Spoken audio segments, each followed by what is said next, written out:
মিথিলা, আমাকে একটু মিষ্টি দিয়ে দাও না। আমি তো এখন আপনার মেয়ে দিয়ে দিচ্ছি। তাহলে জান তুই দিয়ে দে না। গোবর যেভাবে হাতে লাইপা দেয় আমি ওইটা পারবো, তুই নিবি? হয়েছে থাক, আজকে আমি মেয়ে দিয়ে দিতে পারি না দেখে তোর আমার সাথে এরকম করলি। মনে থাকবে আমি দিব না মেয়েটি। বাদল ভাই, বল। ওর খুব ইচ্ছা করতেছে মেহেদি দেওয়ার জন্য। এখন আমি বললাম যে তুমি খুবই ভালো মেহেদি দিতে পারো, ও বিশ্বাসই করতেছে না। তুমি তো তোমার হাতের জাদু দেখায় তো ওরে। আচ্ছা এই তোমার তো এখনই হাত কাঁপতো, কি দাবি ঠিক আছে। হাতটা দাও না, হাতটা ধরো।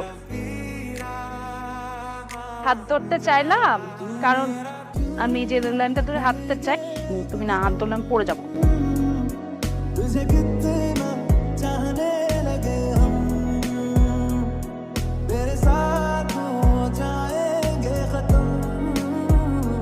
কে আমার নাতনি রেলগাড়ি